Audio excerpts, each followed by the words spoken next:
Hello students, एक बार फिर स्वागत है आप सभी का आपके अपने यूट्यूब परिवार एक्सीलेंट स्टडी पॉइंट 2.0 पर। मैं कुलदीप सक्सेना आप सभी प्यारे विद्यार्थियों का तहे दिल से हार्दिक स्वागत करता हूं। आइए आज आपके लिए एक नए अध्याय के लिए आया हूं। आज आपके लिए कुछ फिजिक्स के मोस्ट इंपोर्टेंट क्वेश्चंस जो आपके एग्जाम में बन सकते हैं उन एग्जाम पर बात करने वाला हूं। आज हमारा जो चैप्टर रहने वाला है क्लास 12 के लिए चैप्टर नंबर 2 रहेगा। चैप्टर नंबर 1 के क्वेश्चंस में पहले ही आपको सॉल्व करा चुका था। प्लेलिस्ट आपकी बनी हुई थी, अगर आपने वहां तक नहीं देखा है तो आप प्लेलिस्ट में जाकर देख सकते हैं। देखिए, बात करते हैं आज आपसे क्लास 12 के लिए जो फिजिक्स का आपका चैप्टर रहता है, जो फिजिक्स आपकी है भौतिक विज्ञान है, उसके न्यूमेरिकल्स आपको सॉल्व कराने वाला हूं। अब इसी प्रकार से आपकी श्रृंखला जो है अनवरत चलती रहेगी। आपको प्रत्येक सप्ताह में 1 से 2 वीडियो आपको प्रोवाइड कराता रहूंगा।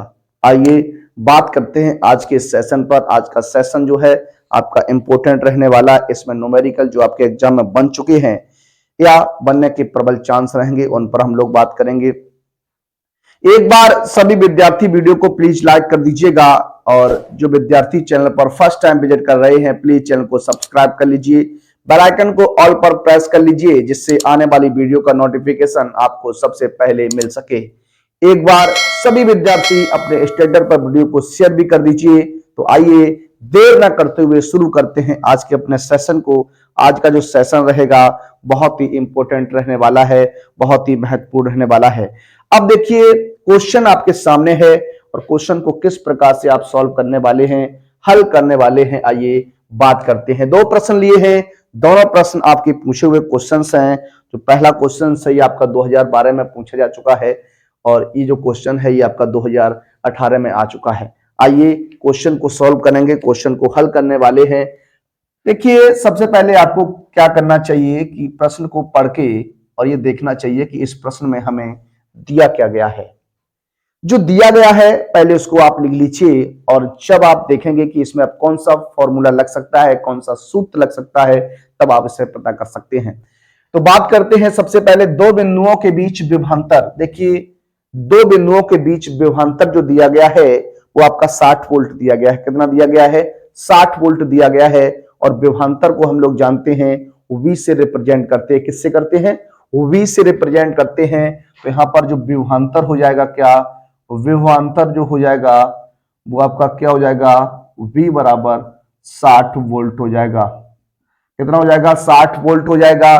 फिर कह रहा एक बिंदु से दूसरे बिंदु तक 3 गुणा 10⁻⁵ कूलाम आवेश ले जाने में किया गया कार्य बताइए।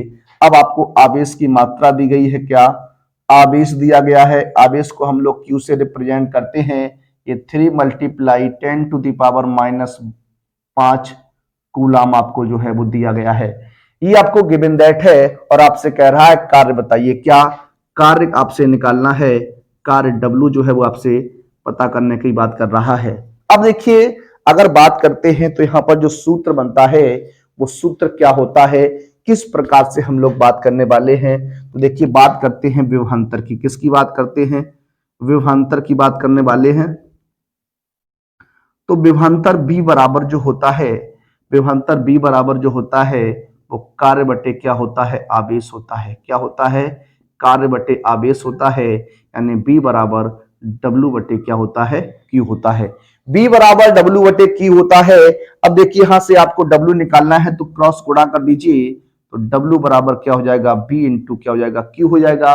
मान रख देंगे तो V का मान क्या है आपका? 60 हो जाएगा। मल्टीप्लाई 3 गुणा 10 पे घात कितना हो जाएगा? -5 हो जाएगा। या गुणा कर दीजिएगा तो हो जाएगा 6 3 18 180 गुणा 10 पे घात -5। 180 गुणा 10 पे घात -5 जो हो जाएगा। अब देखिए, इसे अगर हम बात करें मानक रूप में लिखने की तो इसे लिख सकते हैं 1.80 गुणा 10 पे घात। देखिए, दशमलव को हमने लगाया है 2 अंक बाद तो पावर जो है आपकी 2 कम हो जाएगी, क्योंकि नेगेटिव पावर है तो 2 पावर आपकी क्या होगी? कम हो जाएगी। और अगर पॉजिटिव पावर होती तो पावर 2 बढ़ जाती। तो यहां पर क्या हो जाएगा? 10 पे घात -3 जूल हो जाएगा। क्या हो जाएगा? जूल हो जाएगा। क्या हो जाएगा? जूल हो जाएगा। तो W जो हो जाएगा, जो कार्य हो जाएगा वो आपका 1.8 × 10⁻³ जूल जो हो जाएगा वो इस प्रश्न का क्या हो जाएगा? आंसर हो जाएगा। इस तरीके से सिंपल सा क्वेश्चन है और सिंपल से क्वेश्चन को आराम से आप सॉल्व कर सकते हैं, हल कर सकते हैं। आइए बात करते हैं आपसे दूसरे प्रश्न पर।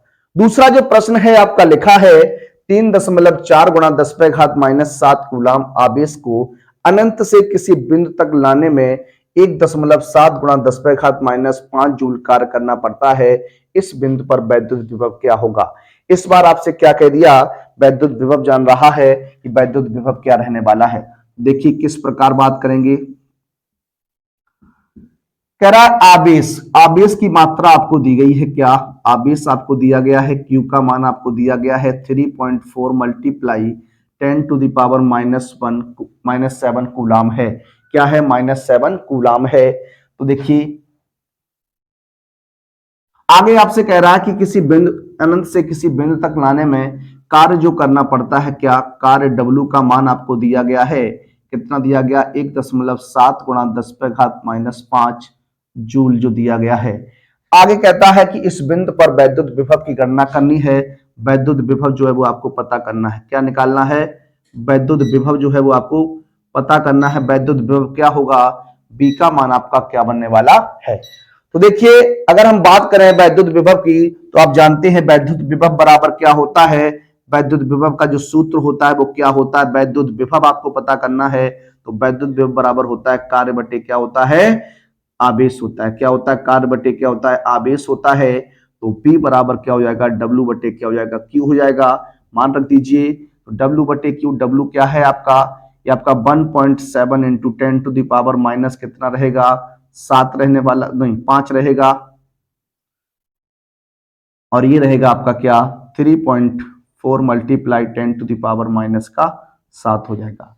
अब देखिए किस प्रकार से इसे सॉल्व करेंगे। यहां देखिए दशमलव से आप दशमलव कैंसिल कर सकते हैं। ये आपका हो जाएगा 17/34 हो जाएगा। मल्टीप्लाई 10⁻⁻5 है। इस पावर को आप अंश में लेके जाइएगा तो ये पॉजिटिव हो जाएगी। तो क्या हो जाएगा? देखिए 17 एकम 17, 17 दूनी 34 हो जाएगा। तो 1/2 मल्टीप्लाई 10⁻2 बच जाएगी। देखिए ये माइनस है, ये प्लस है, 10⁻2 बच जाएगी। इसे लिख सकते हैं क्या? 100/2 लिखा जा सकता है, यानी ये हो जाएगा 50। तो ये 50 क्या हो जाएगा? 50 वाट हो जाएगा। क्या? 50 वोल्ट हो जाएगा, सॉरी 50 वोल्ट हो जाएगा।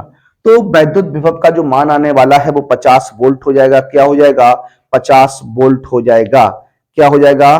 50 वोल्ट हो जाएगा। तो इस तरीके से इस प्रश्न का आंसर आपका बनता है। इस तरीके से छोटे छोटे क्वेश्चंस को आपको लगाना है। आइए बढ़ेंगे अपने अगले प्रश्न की ओर। अगला जो प्रश्न लेते हैं प्रश्न नंबर 3।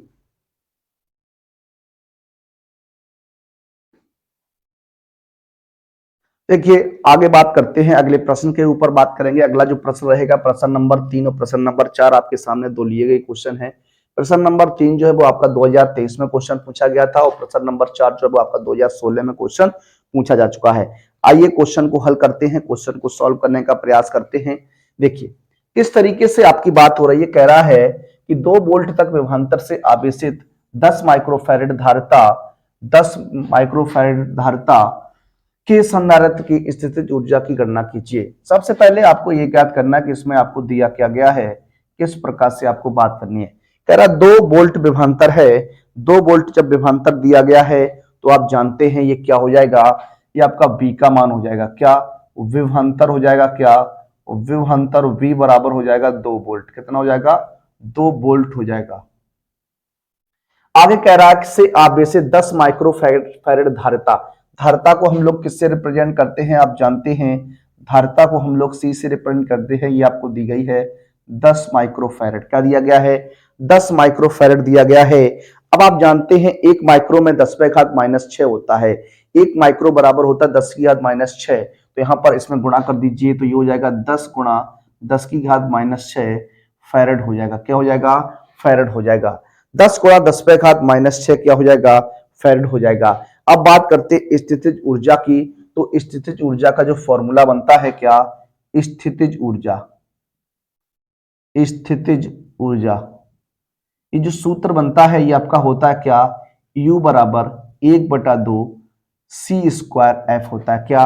1/2 C, सॉरी U बराबर होता है 1/2 CV², सॉरी CV² होता है। 1/2 CB² होता है, यहां पर आप मान रख दीजिए। देखिए मान रखने की बात करते हैं तो 1/2 हो जाएगा। धारिता क्या है 10 गुणा 10 की घात -6 मल्टीप्लाई बी का मान क्या हो जाएगा 2 मल्टीप्लाई 2 हो जाएगा, 2 से 2 कैंसिल कर दीजिएगा, ये हो जाएगा 10 दूनी 20 गुणा 10 की घात -6। इसे हम लिख सकते हैं 2.0 गुणा 10 की घात -5, क्या हो जाएगा जूल हो जाएगा। क्या हो जाएगा 2.0 गुणा 10 की घात -5 जूल हो जाएगा। इस तरीके से हम लोग सॉल्व करने वाले। देखिए 10 की घात -6 था, एक जीरो आप यहाँ लेके आइएगा तो 10 पे घात 1 बन जाएगा, इसमें से आपका घट जाएगा तो 2.0 गुणा 10 पे घात -5 जूल जो होगा इसका क्या हो जाएगा आंसर हो जाएगा। क्या हो जाएगा आंसर हो जाएगा। अगर बात करें अगले प्रश्न की तो अगला जो प्रश्न है प्रश्न नंबर 4 कहता है 1 सेंटीमीटर त्रिज्या वाले गोले को 1 कूलाम आवेश देने से गोले के पृष्ठ पर उत्पन्न विभव की गणना कीजिए। 1 सेंटीमीटर त्रिज्या का गोला है। क्या है 1 सेंटीमीटर त्रिज्या का गोला है। अगर हम यहां बात करें क्या गोले की त्रिज्या, किसकी बात करते हैं गोले की त्रिज्या की बात करते हैं, तो गोले की त्रिज्या जो गोले की त्रिज्या r हो जाएगी वो आपकी 1 सेंटीमीटर है। कितनी है 1 सेंटीमीटर है। जबकि MKS पद्धति की अगर बात करते हैं तो हम दूरी को मीटर में नापते हैं। किस में नापते हैं मीटर में नापते हैं। तो ये क्या हो जाएगा 1 गुणा 10 की घात -2 मीटर हो जाएगा। क्यों क्योंकि 1 गुणा 10 पे घात -2 अगर करते हैं तो यहाँ पर देखिए 1 सेंटीमीटर में 1/100 मीटर होते हैं, तो 1/100 होगा।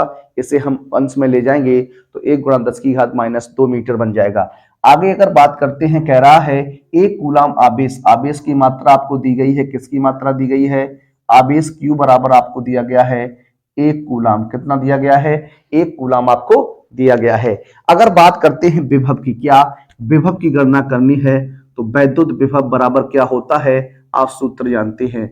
वैद्युत विभव की बात करते हैं तो V बराबर जो हो जाता है वो 1/4 पाई एप्सिलॉन नॉट Q बटे क्या होता है R होता है। V बराबर होता है 1/4 pi epsilon not into Q बटे क्या होता है R होता है।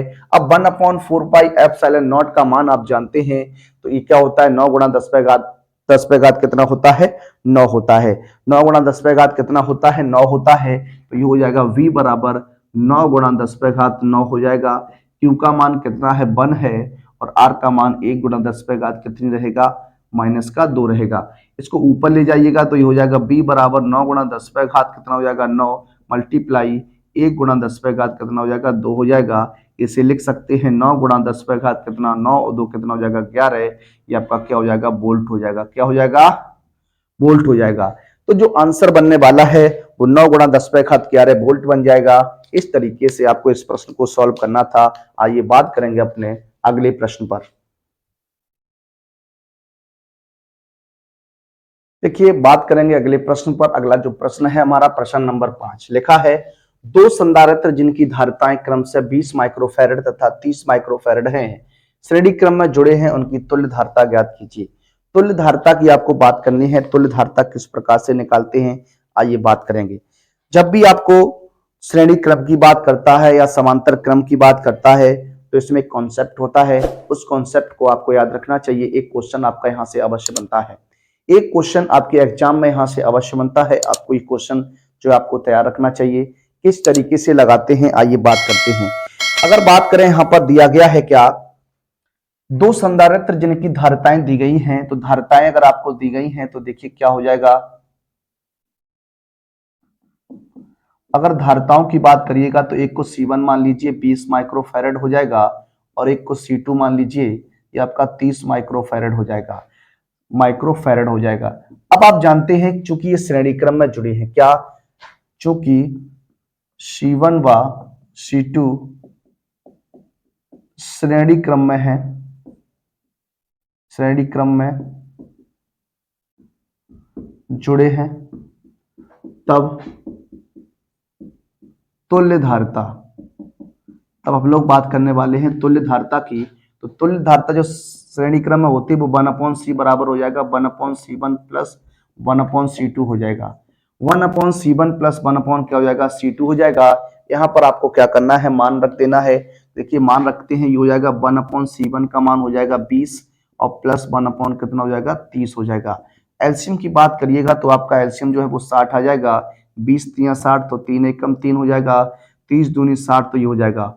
तो 1/C बराबर हो जाएगा 5/60 हो जाएगा। 5 से 5 एकम 5 12 बार, तो 1/C बराबर 1/12 हो जाएगा। क्रॉस गुणा कर दीजिए तो C बराबर हो जाएगा 12 माइक्रोफैरड। जो तुल्य धारता रहने वाली है, जो तुल्य धारता का मान हो जाएगा वो आपका कितना हो जाएगा 12 माइक्रोफैरड हो जाएगा। क्या 12 माइक्रोफैरड हो जाएगा। तुल्य धारता का मान, तुल्य धारता का मान कितना है 12 माइक्रोफैरड रहेगा। क्या रहेगा होगा, क्या होगा 12 माइक्रोफैरड रहने वाला है। इस तरीके से हम लोग बात करते हैं, इस तरीके से इसे हम लोग क्या करते हैं हल करते हैं। आइए अगले प्रश्न की ओर बढ़ते हैं। तो अगला जो प्रश्न हमारा रहेगा वो रहने वाला है प्रश्न नंबर 6। लिखा है एक गोलाकार चालक की त्रिज्या, एक गोलाकार चालक है, एक गोलानुमा चालक है। आपका क्या कह रहा है, त्रिज्या इसकी दी गई है 9 सेंटीमीटर है। कितनी है 9 सेंटीमीटर है।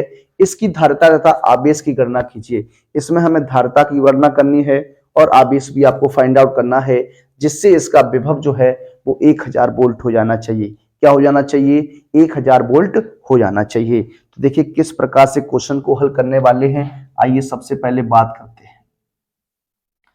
अगर हम बात करें चालक की त्रिज्या, देखिए चालक की त्रिज्या की अगर बात करिएगा तो चालक की जो त्रिज्या हो जाएगी, चालक की त्रिज्या, इसे आप कैपिटल आर मान लीजिए, ये हो जाएगा आपका 9 सेंटीमीटर। और आप जानते हैं जब भी हम अगर बात करते हैं तो MKS पद्धति की बात करते हैं, तो जिसे आप सेंटीमीटर से मीटर में कन्वर्ट करिएगा तो 1/9 कितना हो जाएगा 100 हो जाएगा। या ऐसे लिख सकते हैं 9 × 10⁻² मीटर हो जाएगा। ये 100 जो है आपका 10⁻2 है। 10⁻2 जब आप अंश में लेके जाइएगा तो इस माइनस की नेगेटिव पावर हो जाएगी। हो जाएगी ना, आप कहेंगे जी हाँ हो जाएगी।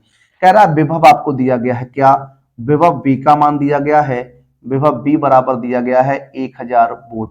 क्या दिया गया है 1000 वोल्ट दिया गया है। अब आपसे कह रहा है धारिता तथा आवेश की गणना करनी है। धारिता या आवेश की गणना करनी है तो देखिए धारिता किस प्रकार से निकालते हैं। सबसे पहले यहां आपसे बात करने वाला हूं, क्या देखिए अगर यहां पर हम बात करें किसकी, धारिता की, किसकी बात करने वाले हैं, धारिता की बात करने वाले हैं। तो देखिए धारिता क्या हो जाएगी, धारिता की बात करिए करने वाले हैं तो गोलाकार, गोलाकार चालक की धारिता, ये आपकी क्या बन जाएगी, गोलाकार चालक की जो धारिता हो जाएगी वो आपकी क्या हो जाएगी, तो ये हो जाती है C बराबर 4πε0 इंटू क्या हो जाता है V हो जाता है 1, सॉरी यही हो जाता है ना, ये हो जाता है गोलाकार चालक की जो धारिता होती है वो 4πε0 इंटू R होती है। क्या होती है R होती है।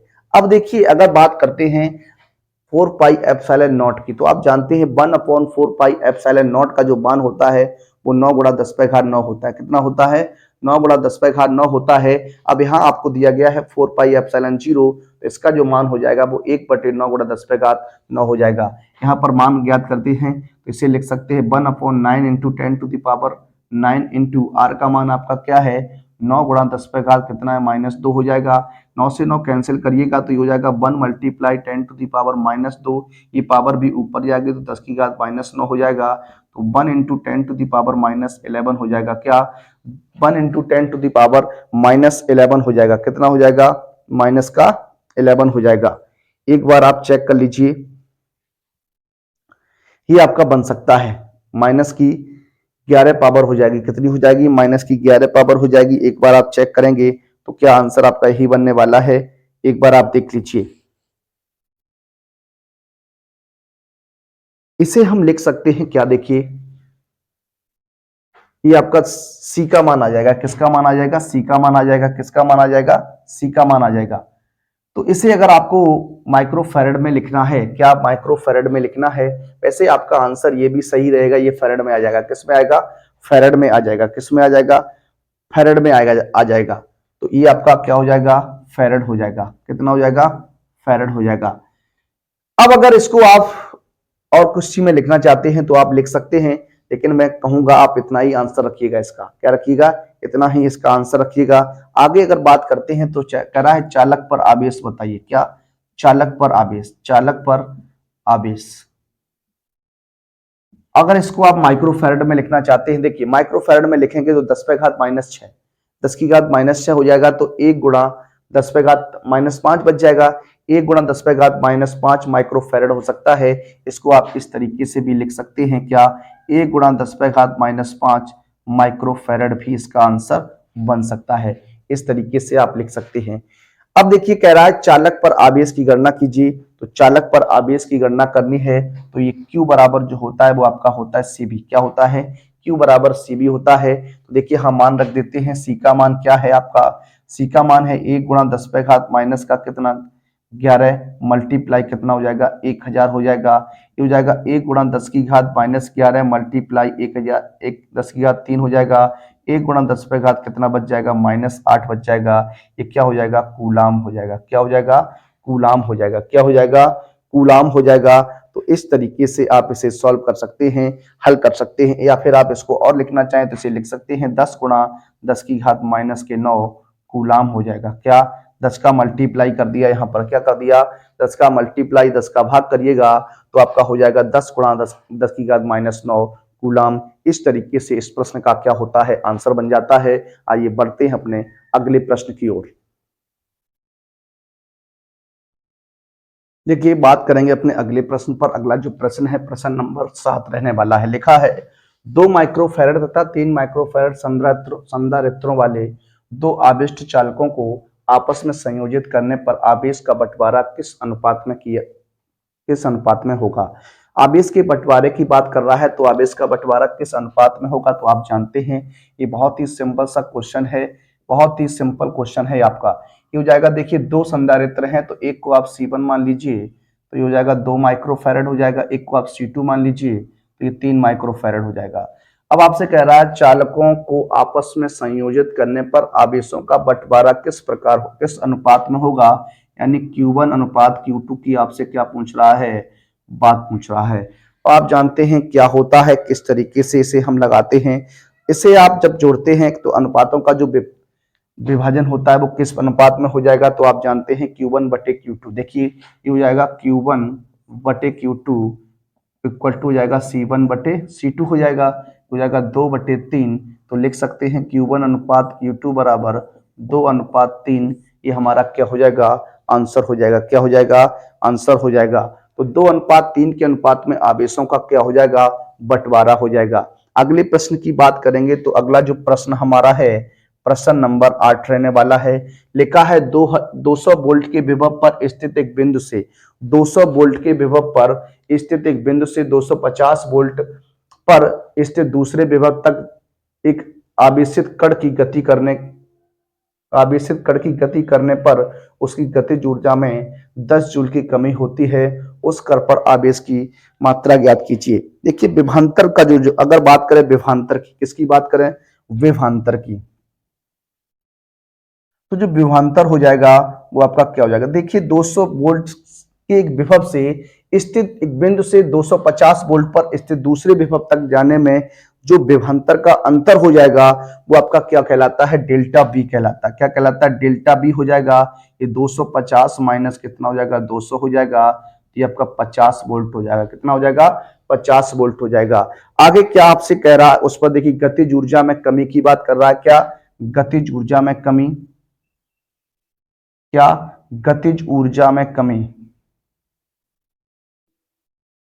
अगर गतिज ऊर्जा में कमी आपको दी गई है, कितनी दी गई है? 10 जूल दी गई है। कितनी दी गई है? 10 जूल की बात कर रहा है आपसे। क्या कर रहा है? 10 जूल की बात कर रहा है। गतिज ऊर्जा में कमी बराबर क्या होता है? कुल ऊर्जा होता है। गतिज ऊर्जा में कमी बराबर क्या हो जाएगा? कुल ऊर्जा हो जाएगा। देखिए ये हो जाएगा, चूंकि गतिज ऊर्जा में कमी बराबर हो जाएगा कुल ऊर्जा। क्या? कुल ऊर्जा। तो आप कुल ऊर्जा की अगर बात करते हैं तो कुल ऊर्जा क्या हो जाएगी? ये हो जाएगी Q इंटू डेल्टा बी हो जाएगी। Q इंटू डेल्टा बी हो जाएगी। देखिए गतिज ऊर्जा क्या है आपकी? 10 रहेगी। कुल ऊर्जा Q इंटू डेल्टा बी हो जाएगा। अब आपसे आवेश की गणना करनी है तो ये हो जाएगा Q बराबर 10 बटे डेल्टा बी हो जाएगा, तो ये हो जाएगा 10 बटे 50। कितना हो जाएगा 10 बटे 50, जीरो से जीरो कैंसिल कर दीजिए, 1/5 हो जाएगा। इसे किस प्रकार से लिख सकते हैं, ये हो जाएगा आपका 0.2 कूलाम हो जाएगा। क्या 0.2 कूलाम हो जाएगा। तो इसका राइट आंसर जो बनने वाला है 0.2 कूलाम हो जाएगा। क्या हो जाएगा 0.2 कूलाम हो जाएगा। बढ़ते हैं आज के अपने अंतिम प्रश्न की ओर। आज का हमारा अंतिम प्रश्न रहने वाला, इसी के साथ आपके लिए अगले वीडियो में कुछ और महत्वपूर्ण प्रश्न लेकर आऊंगा आगे। देखिए लिखा हुआ है, दिए गए वैद्युत परपथ की सहायता से प्रत्येक संधारित्र पर आवेश की गणना कीजिए। जो प्रत्येक संधारित्र है उस पर आवेश की गणना हमें करनी है। तो देखिए किस प्रकार से आवेश की गणना करते हैं, किस प्रकार से हम क्वेश्चन को सॉल्व करते हैं। सबसे पहले यहाँ देखिए आपसे प्रतिरोध भी दिया गया है, आपको यहाँ पर प्रतिरोध एक आपका दिया गया है, आंतरिक प्रतिरोध दिए गए हैं और एक बाह्य प्रतिरोध दिया गया है। और यहाँ पर ये आपका विद्युत वाहक बल हो जाएगा, विद्युत वाहक बल हो जाएगा। तो देखिए किस तरीके से बात करने वाले हैं। सबसे पहले हम क्वेश्चन को सॉल्व अगर करें तो इसमें दो जो प्रतिरोध हैं लिखिए देख देते हैं। यहाँ 2 ओम व 2 ओम, 2 ओम व 3 ओम, क्या 2 ओम व 3 ओम के प्रतिरोध, 2 ओम व 3 ओम के प्रतिरोध किस में जुड़े हैं, प्रतिरोध श्रेणी क्रम में जुड़े हैं। किस में जुड़े हैं, श्रेणी क्रम में जुड़े हैं। अगर ये श्रेणी क्रम में जुड़े हैं तो इनका तुल्य प्रतिरोध क्या हो जाएगा, तुल्य प्रतिरोध। आप जानते हैं तुल्य प्रतिरोध हो जाएगा R बराबर R1 प्लस R2 हो जाएगा। तो R बराबर 2 प्लस 3 कितना हो जाएगा, 5 ओम हो जाएगा। कितना हो जाएगा, 5 ओम हो जाएगा। तुल्य प्रतिरोध जो है वो आपका कितना हो गया, 5 ओम हो गया। अब अगर हम बात करें परिपथ में धारा, परिपथ में क्या, परिपथ में धारा I बराबर जो हो जाएगा E बटे R प्लस R हो जाएगा। E बटे क्या हो जाएगा, R प्लस R हो जाएगा। अब देखिए E की बात करते हैं, यहाँ E जो हो जाएगा वो आपका 12 वोल्ट हो जाएगा। ये आपका क्या रहेगा, E रहेगा, ये आपका स्मॉल r हो जाएगा। यहाँ पर जो कैपिटल R का मान आया वो कितना आ गया, 5 ओम आ गया दोनों की जगह पर। इन दोनों की जगह पर क्या आ गया, 5 ओम आ गया। अब देखिए ये हो जाएगा 12 बटे, ये हो जाएगा 5 प्लस 1, तो I बराबर हो जाएगा 12 बटे 6 यानी 2 एम्पियर हो जाएगा। कितना हो जाएगा, 2 एम्पियर हो जाएगा। अब आप जानते हैं जो धारा हो गई उसका मान कितना हो गया, 2 एम्पियर हो गया। कितना हो गया, 2 एम्पियर हो गया। अब हम बात करने वाले हैं संधारित्र पर विभवांतर की। संधारित्र पर विभवांतर, विभवांतर कितना होने वाला है, तो विभवांतर के लिए आप जानते हैं B बराबर होता है E माइनस आई आर होता है। E माइनस क्या होता है, आई आर होता है। क्या होता है, E माइनस क्या होता है, आई आर होता है। इसे आपको याद रखना चाहिए, E माइनस आई आर हो जाएगा। तो V बराबर E का मान 12 माइनस का 2 मल्टीप्लाई 1 हो जाएगा, 12 माइनस का 2 बराबर 10 वोल्ट हो जाएगा। कितना हो जाएगा, 10 वोल्ट हो जाएगा। कितना हो जाएगा, 10 वोल्ट हो जाएगा। अब हम बात करते हैं संधारित्रों पर तुल्य धारिता की, तुल्य धारिता की बात करते हैं। देखिए तुल्य धारिता की अगर बात करिएगा तो तुल्य धारिता क्या हो जाएगी, तुल्य धारिता, अगर तुल्य धारिता की बात करिएगा तो देखिए तुल्य धारिता को हम C से रिप्रेजेंट कर लेंगे। ये क्या हो जाएगा आपका, ये आपका जो है वो आपका किस में रहेगा। अब अगर बात करते हैं तो आपका 1 फैराड और 2 फैराड जो है ये आपका तुल्य धारिता हो जाएगी। इसे हम क्या करते हैं, 1/C की बात करने वाले हैं। किसकी बात करेंगे, तो ये हो जाएगा आपका श्रेणी क्रम में है तो 1/C बराबर 1/C1 प्लस 1/C2 हो जाएगा। तो देखिए ये हो जाएगा 1/1 प्लस 1/2 हो जाएगा। इसे सॉल्व करिएगा, एलसीएम 2 आ जाएगा। तो 2 एकम 2 प्लस 1 कितना हो जाएगा, 3/2 हो जाएगा। जब C का मान निकालिएगा तो 2/3 क्या हो जाएगा, 2/3 हो जाएगा। क्या हो जाएगा, 2/3 क्या हो जाएगा, ये माइक्रोफैरड हो जाएगा। क्या हो जाएगा, माइक्रोफैरड हो जाएगा। या लिख सकते हैं 2/3 गुणा 10⁻⁻6 फैरड हो जाएगा। इस तरीके से ये आपका बनने वाला है। अब आपसे पूछ रहा है आवेश क्या होगा, क्या आवेश की बात कर रहा है तो आवेश निकालना है आपको। क्यों निकालना, आप जानते हैं क्या होता है, C इंटू बी होता है। C इंटू बी, C का मान हो जाएगा 2/3 गुणा 10⁻⁻6 और B का मान आप निकाल चुके हैं कितना, 10 वोल्ट हो जाएगा। अब देखिए इसे अगर सॉल्व करना है तो ये हो जाएगा 10 दूनी 20/3 गुणा 10 की घात कितना हो जाएगा, -6 हो जाएगा। अगर आपको इसे सॉल्व करना है तो ये आपका 10 की घात -6, ये आपका क्या हो जाएगा, माइक्रो कूलाम हो जाएगा। क्या हो जाएगा, माइक्रो कूलाम हो जाएगा। अगर इसे आपको कूलाम में लिखना है तो ये 10 की घात जो -6 है ये आप ब्रेक हो जाएगा, तो आंसर जो रहेगा वो 20/3 कूलाम हो जाएगा। क्या हो जाएगा, कूलाम हो जाएगा। देखिए 10 की घात -6 माइक्रो कूलाम में है। अगर आप कूलाम में बदलना चाहते हैं तो उसमें 10 की घात -6 का डिवाइडेशन करना पड़ेगा, और 10 की घात -6 का डिवाइडेशन करिएगा तो 10 की घात -6 से 10 की घात -6 कट जाएगा। क्या बच जाएगा, कूलाम बच जाएगा। क्या बच जाएगा, कूलाम बच जाएगा। और ये प्रत्येक पर समान रहने वाला है। आवेश जो होगा वो प्रत्येक संधारित्र पर क्या हो जाएगा, समान हो जाएगा। प्रत्येक संधारित्र पर आवेश समान होगा। क्यों होगा, क्योंकि ये क्या है, श्रेणी क्रम में जुड़े हैं, और श्रेणी क्रम में आवेश की मात्रा जो होती है वो क्या होती है, समान होती है। तो ये क्वेश्चंस थे आपके कुछ आज के प्रश्न। ठीक है, आगे के क्वेश्चंस पर हम अपने अगले वीडियो में चर्चा करेंगे। मिलेंगे आप सभी से अगले वीडियो में। तब तक के लिए सभी विद्यार्थियों को जय हिंद, जय भारत, वंदे मातरम।